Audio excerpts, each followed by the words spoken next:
오늘 수업은 학교 극장에서 진행됐다. 말로 레코바, 무대 위로 올라가 연기해보세요. 희곡 내용은 이렇습니다. 막이 오르고 당신은 무대에 앉아 있습니다. 혼자 앉아있고 계속 앉아있는 것입니다. 그리고 막이 내립니다. 이게 전부입니다. 이보다 더 쉬운 건 없겠죠? 무대에 오른 말로 레코바는 두려운 나머지 두 손으로 얼굴을 가리고 있었다. 계속되는 침묵 속에 그녀는 서툰 포즈를 취해보기도 하고 여러 방향으로 몸을 기울여도 보고 바닥 어딘가를 뚫어지게 바라보기도 했다. 그녀가 어쩔 줄 몰라 하는 것이 느껴졌다. 이를 가엾게 여긴 선생님은 끝내라는 시로를 보냈다. 여러분은 무대에서 그냥 앉아있는 것도 하지 못합니다. 따라서 앞으로 무대에서 앉는 법을 배워야 할 것입니다. 앉아있는 법을 배운다고요? 도대체 무대에선 어떻게 앉아있어야 하는 건가요? 나의 질문에 도르초프 선생님은 대답 대신 무대로 올라가 앉으셨다. 하지만 그는 정말 아무것도 하지 않았고 하려 들지도 않았다. 그럼에도 불구하고 우리의 주의를 끌었다. 우리는 그의 내면에서 무슨 일이 일어나는지 알고 싶어졌다. 그가 웃으면 우리도 따라 웃고, 그가 생각에 잠기면 우리는 그가 무슨 생각을 하는지 궁금해졌다. 그가 무엇인가를 쳐다보면 우리는 그의 관심을 끄는 것이 무엇인지 쳐다보게 됐다. 비밀이 무엇일까? 무대에서 일어나는 모든 일에는 반드시 목적이 있어야 합니다. 그냥 앉아있는 것 역시 목적이 필요합니다. 관객에게 그저 보여주기 위해 앉아있어서는 안 됩니다. 하지만 이것은 쉽지 않으며 배워야만 합니다. 무대에서는 행동을 해야 하는데 행동엔 반드시 목적이 있어야 하는 것입니다. 하지만 여러분이 알아야 할 것은 행동이 꼭 신체적 움직임만을 말하는 것이 아니라는 것입니다. 신체적으로 움직이지 않더라도 얼마든지 우리는 내면적으로, 심리적으로 행동할 수 있습니다. 신체적으로 움직이지 않고 있지만 내적으로 강한 행동이 일어나는 때가 연기 예술에 있어 특히 중요하고 흥미진진한 순간인 경우가 적지 않습니다. 제가요, 아이들을 지도하면서 이런 말을 많이 합니다. 얘야, 대사 못해서 죽은 귀신이 붙었냐? 왜 이렇게 대사만 그렇게 타닥타닥 하냐? 이런 얘기를 많이 하거든요. 그럼 창현이는 네. 연기 앞에서 할 때 그렇게 안 하냐? 저도 대사 너무 빨리 합니다. 그러니까 그 왜 그러는 거야? 도대체? 솔직히 말씀드리면 대사를 막 완전 확 나오는 것처럼 그만큼 못 외워서 안 잊으려고. 잊어버릴까봐. 네. 대사를 생각하면서 하는 게 눈에 보여요. 진짜. 그 얘기 뭐냐? 입에 발릴 정도로 대사 숙지가 안 돼 있는 거지. 네. 그러니까는 감정이고 뭐고 그거. 그래서 수업 시간 내에서 감정을 뭔가 끄집어내려고 그러면 대사를 갑자기 확 잊어버리면서 대사가 생각이 안 나요. 이런 얘기를 많이 하거든요. 그 얘기는 바로 대사에만 집중해서 연기를 하고 있는 본인들의 문제점들인 거야, 그게. 네. 그래서 여기에 있는 여학생도 나와서 앉아만 있으라고 했는데 그 앉아만 있으면 되잖아. 네. 그래서 어떻게 보면 되게 쉬울 것 같잖아. 네. 근데도 안절부절 못하고 치마를 내리고 고개를 숙이고 막 이런 식으로 행동을 했다라는 거지. 네.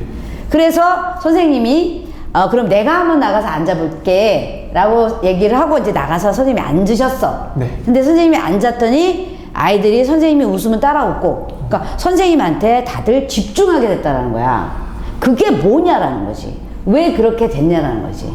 그 여기서 이제 책에서 선생님이 그렇게 말씀하시지. 네. 나는 니네들이 앉아있다고 해서 그 어떤 애가 또 앉아있는 건 행동이 아니지 않냐. 네.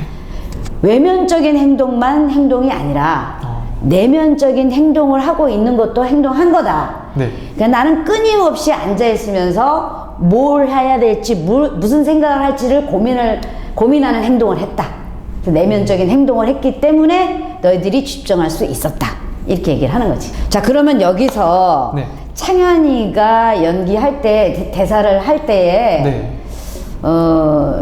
외면적 행동과 내면적 행동이 네. 그러니까 프로테이지가 어떻게 돼? 어디에 더 집중을 했을까? 저는 외면에 더 집중했던 것 같습니다. 그러니까 보여지는 거예요? 네. 그러니까 외면에 집중한 게 대사를 따뜻하게 한 거야?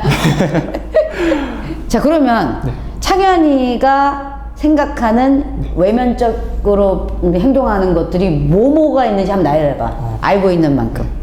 일단 대사랑 대사. 첫 번째로 나오는군요. 네. 동선이랑 제스처 그런 외면적인 거에 집중을 했습니다. 자, 그러면 네. 내면적인 행동은 또 뭐가 있는지 한번 네 나름대로 한번 나열을 해봐봐. 감정이랑 생각 그런 게 왜 내면적이라고 생각합니다. 내면적. 내면적이요. 내면적. 그럼 이 감정이나 생각이 네. 외면적으로 표현될 때는 뭘로 네가 적용을 해서 표현을 하게 돼? 저는 대사로 많이 표현되는 것 같습니다. 그렇지. 바로 그게 이제 문제가 되고 있는 건데. 그럼 동선하고 제스처랑 왜 해놓은 거야? 그렇다 하긴 한데 그 감정이나 생각을 네. 동선이나 제스처로 표현될 수 있는 건 없는 거니? 없다고 생각하는 거야? 할 수 있다고는 생각하는데 그러니까 외면적인 행동을 그렇게 나름대로 뭐 네 생각에 작게는 뭐 다른 거 다 떠나서 그 세 가지라도 말을 했잖아. 네. 근데 내면적인 행동은 감정하고 생각이라고 얘기를 했잖아. 자, 그만큼만 알고 있더라도 그 생각과 감정을 표현할 때는 대사만 갖고 표현을 하냐? 이걸 내가 물어보는 거잖아. 네. 그럼 대사 말고 제스처나 네. 행동으로 표현할 때는 어떻게 표현할 거냐? 그걸 고민해 보라는 거지. 자, 내면의 행동의 생각과 감정이라고 얘기했잖아. 네. 근데 그거를 그러니까 외면적 행동 대사를 표현하겠다 그랬잖아. 네. 그러면 그거를 표현하기 위한 중간 매개체가 뭔 것 같아? 몸 아닐까요? 그 몸이 외면이야, 내면이야? 몸은 외면입니다. 아, 그러면 그게 어떻게 중간 매개체가 돼? 외면으로 가야지. 그러면 내가 연기 지도할 때마다 굉장히 강조를 많이 하는 건데 네. 생각해봐. 뭘까요? 뭘까요? 힌트. 조금 전에 네가 했어. 제가요? 선생님 질문을 했잖아. 네. 근데 본인이 그 내면적인 그 행동이라고 하면서 감정과 생각을 대사라고 말하기 이 상황에 맞는 매개체를 본인이 했어. 호흡? 바로 호흡이 매개체가 되는 거지. 왜냐면 내가 내면적으로 생각했던 그리고 그 감정들이 네. 생기면 호흡이 생기지. 호흡이 달라지고 감정에 따라. 네. 그러면 그거에 따라서 대사의 톤이나 대사의 템포나 이런 게 달라지지. 그 호흡에 실려서 나와야 되는 거잖아. 네. 그러니까는 매개체가 호흡이 되는 거지. 이해되시죠? 창현이가 굉장히 답답하다고 지금 상황을 설정을 해보자. 답답해 봐봐. 네. 굉장히 너무 답답해. 네. 그렇지. 호흡하죠. 답답하니까 어떻게 해요? 자, 그게 답답하다는 내면적인 어떤 행동이잖아. 네. 근데 뭘 했어? 호흡했지. 자, 그 호흡하고 난 다음에 그 다음에 뭘 할 거야? 뭐 표정이 됐든 대사가 됐든 할 거잖아. 네. 네가 지금 그런 답답한 생각과 감정을 가지고 호흡을 한 다음에 대사를 할 거를 내가 줘볼게. 네. 아, 답답해. 라는 거를 한번 해보자. 답답해.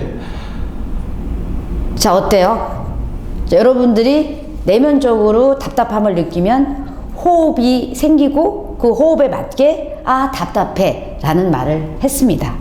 창현이가 그걸 이제 실현을 한 거지. 네. 그래서 계속 앉아 있는데 그러니까 학생은 어쩔 줄 몰라 했지만 선생님이 앉았을 땐 집중했다고 이렇게 글에 나와 있잖아. 네. 이때 이 선생님은 분명하게 목적을 가지고 거기에 맞는 호흡을 했다라는 거지. 그래서 우리가 답답하다라는 어떤 그 내면적인 감정 하나만으로 네. 계속 답답함에 필요한 호흡들을 계속 하고 있었다면 그 앉아있는 걸 메꿀 수 있었어. 그치? 네. 근데 그거를 그 목적이 없다 보니까 그 매개체가 없다 보니까 그냥 앉아만 있으려니까 당연히 그 앉아있는 게 불편할 수밖에 없고 어쩔 줄 몰라 할 수밖에 없었다라는 거지. 네.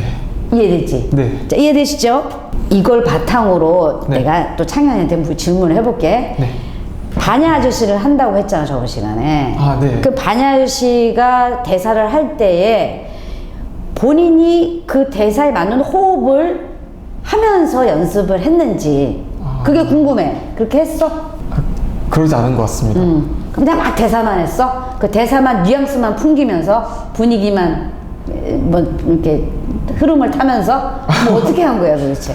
그 저번에 말씀해 주셨던 거짓말 할 때 그 표정이랑 눈이랑 그런 것만 신경 썼습니다. 그러니까 표면에만 신경 쓴 거네. 외면적 행동에만. 네. 그러니까 내면적으로 본인이 생겼던 생각과 감정은 전혀 그러니까 고려를 하지 않았던 거야? 아니면 생각이 안 난 거야? 어떻게 된 거야? 했는데 중간 매개체가 없었던 거야? 그냥 꾸미기만 하고 그렇게 가지고 있었던 것 같지 않습니다. 그러니까 대사에만 집중한 거네. 네. 그래서 대사 못해 죽은 귀신이 묻었다고 얘기하는 거지. 거기에다가 그 감정에 맞는 매개체인 호흡만 실어줬어도 상황이 달라졌을 텐데 표현도 다양해졌을 텐데 그거를 놓친 거지. 네. 자, 여러분 어렵게 생각할 필요가 없습니다. 우리가요 살기 위해서 숨 쉬잖아요. 그래야 살아있지. 네. 그죠? 그러면 여러분들이 대사를 하면서 편안한 호흡을 못하면 죽어있는 연기를 하고 있는 겁니다. 너무 긴장한 나머지 숨 모셔가지고 이렇게 하면 분명히 보는 사람들이 네. 불편하지. 네. 그건 죽어있는 연기인 거야. 왜? 숨을 안 쉬니까. 그래서 여러분들이 대부분 대사부터 외워서 연기를 하려고 하지 말고 그 인물이 대사를 하기 전에 어떤 호흡으로 있는지를 먼저 점검을 해야 됩니다. 그래서 이 대사라는 거는 그 호흡에 실려서 나오는 것인 거지 대사를 해서 이 인물을 표현하겠다는 생각을 일단은 내려놔야 됩니다. 그래서 이 인물이 어떤 상황에서 어떤 호흡으로 있는지부터 점검을 하면 대사는 자연스럽게 딸려 나오겠죠. 그렇게 연기 연습을 하는 게 바람직하다고 봅니다. 창현아, 네. 본인이 그 인물로서의 호흡을 할 수만 있다면 네. 그냥 입시장이 됐든 오디션장이 됐든 나가서 네. 서 있기만 해도 가능하다라는 거야. 서 있을 수 있어. 네. 가능한 게 아니라 네. 그 호흡으로만 계속 서 있을 수 있는 거지. 자, 그러면 어떻게 해야 되겠어? 거기에 집중해서 연기 준비를 해야겠지? 네. 창현이도 그렇고, 그러니까 유튜브를 보고 있는 연기 지망생 여러분들도 그렇고, 어떤 연기를 할 때에 대사부터 하는 거를 하지 말고, 그 인물이 처해 있는 상황에 맞는 호흡에 집중하는 게 연기를 잘할 수 있는 지름길이라는 걸 잊으면 안 됩니다. 우리가 보통 영화나 두 배우가 네. 굉장히 연기를 잘한다라고 했을 때 우리가 뭐라 그러죠? 호흡이 잘 맞다라는 얘기를 합니다. 그 얘기를 잊지 마시기 바랍니다. 호흡이 잘 맞는 그런 배우가 되길 바라는 거지. 창현아 이제 이해됐지? 네. 자, 호흡을 잘하는 배우가 돼. 숨 쉬어. 새로운 희곡을 연기해 봅시다. 내용은 이렇습니다. 당신의 어머니는 실직을 했습니다. 연극학교 수업료를 내야 하는데 팔만한 물건도 없습니다. 그런데 당신 친구가 돈으로 바꾸라면서 비싼 보석이 박힌 핀을 가져왔습니다. 당신은 거절을 하려고 합니다. 그러자 친구는 핀을 커튼에 꽂아두고 가버렸습니다. 당신은 쫓아나갔습니다. 결국 친구의 희생을 받아들이기로 했고 당신은 핀을 찾습니다. 그런데 대체 어디로 갔을까요? 여러 사람이 다니는 복도니 그 사이 누군가 가져갔을 수도 있는 상황입니다.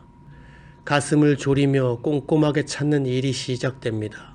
자, 무대로 올라가서 제가 꽂아놓은 핀을 찾으세요. 그녀는 무대로 달려나와 이리저리 돌아다닌 다음 커튼을 잡아채 세차게 흔들어 보더니 그 안에 머리를 파묻었다. 핀을 찾는 연기였다. 우리는 객석에 앉아 애써 웃음을 참았다. 그래, 느낌이 어떻지요? 아주 좋아요. 아주 좋아요.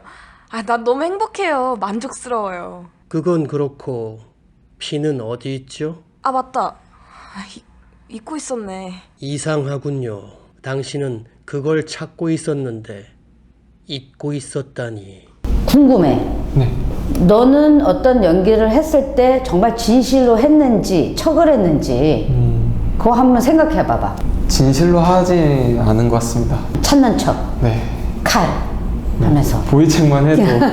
그렇지. 네. 칼을 진심으로 찾아야 되는 건데 찾는 척한 경험이 있지. 네. 그러니까 여기서 이제 이 책에서도 그 핀을 이제 그 찾는 척을 한 거지. 근데 본인은 막 그 굉장히 좋았다고 얘기를 하잖아. 근데 사실은 보는 사람들은 찾는 느낌이 아니고 자기 혼자 막 이렇게 척을 한 거에 대해서 만족하는 그런 걸 우리가 이제 봤잖아. 인위적으로 연기한다라는 게 본인은 그게 익숙해져 있을지 모르겠지만 보는 사람들이 참 불편하구나 이걸 알고 있어야 될 것 같아. 네. 자, 그렇다면 그 왜 연기를 척하게 되는 걸까? 그 인물이 그렇게 한다고 생각해서 잘 모르겠습니다. 너무 어렵게 생각하지 말자. 네. 칼을 찾는 척을 왜 했냐? 실제로 너는 칼이 필요하지 않았기 때문이지. 정말로 네가 절실하게 칼이 필요했으면 찾았겠지. 네. 네. 그 여기서 이제 그 선생이 네. 너는 핀을 못 찾으면 퇴학이야. 네. 라고 이제 딱 얘기를 하잖아. 네. 그러니까 이 이제 친구가 핀을 못 찾으면 퇴학이니까 네. 핀을 열심히 찾게 되지. 네. 절박함이 생긴 거지. 절박함. 그리고 절박함과 동시에 이 핀을 찾겠다라는 확실한 뚜렷한 목표가 생긴 거겠지. 네. 집중하게 되고. 그런 거지. 네. 그러니까 너는 그동안에 뚜렷하게 이거 찾고자 하는 절박감도 없었고 찾을 목표도 없었던 거야. 네. 필요가 없었기 때문에 찾는 척을 한 거지. 네. 맞는 것 같습니다. 그래서 우리가 그 척하는 연기를 하지 않으려면은 인물의 목적이 내 목적이 돼야 됩니다. 자, 그래서 내일처럼 생각하라 뭐 이런 얘기도 했던 것처럼 네. 네가 반야 아저씨를 할 때 분명히 거짓말할 때는 이러이러하게 표현을 합니다라고 해놓고 연기할 때는 반대로 했잖아. 네. 저번 시간에 그렇게 얘기했던 것처럼 네. 그러니까 어떻게 내일처럼 생각하지 않았던 거야. 다시 말해서 창현이는요 반야 아저씨의 거짓말이 들통이 나든 안 나든 상관이 없었던 겁니다.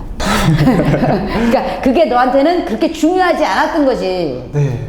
그러니까 척을 했을 수밖에. 아이들을 지도하다 보면 그 인물의 목적은 곧잘 찾아옵니다. 그래서 그 잘 찾아오는데 중요한 거는 그게 내 목적화가 되지 않기 때문인 거거든. 네. 근데 이걸 어떻게 하면 될까? 여러분도 이제 궁금하시잖아요. 그거는 평소에도 예를 들어서 보이책에 칼을 찾는 부분이라면 네. 밥을 먹다가도 칼이 어디 있지? 이렇게 해본다든지. 그러니까 수시로 칼을 찾는 거에 대한 그 염두를 둬야 되는 거지. 그래서 그렇게 하다 보면 우리 저번 시간에도 잠시 얘기했지만 의식적으로 뭔가를 하다 보면 계속 그게 쌓이다 보면은 무의식적으로 툭 나온다고 얘기를 했던 것처럼 그렇게 본인들이 인물에 맞는 목적을 가지고 이렇게 행동을 계속 반복하다 보면 정말 칼을 찾아야 될 것 같은 그런 생각이 든다라는 거죠. 그랬을 때 적어도 척은 안 합니다. 정말 칼을 찾고 싶다라는 생각과 마음이 들기 때문에 칼을 찾고자 하는 행동에 힘이 실리게 됩니다. 그게 이제 살아있는 연기를 하게 되는 거고. 네. 이해됐지? 네. 자, 그동안 정말 죽어있는 연기 한 거야. 네. 척하면서. 자, 그럼 이제 앞으로 잘하는 일만 남아있는 거네. 응.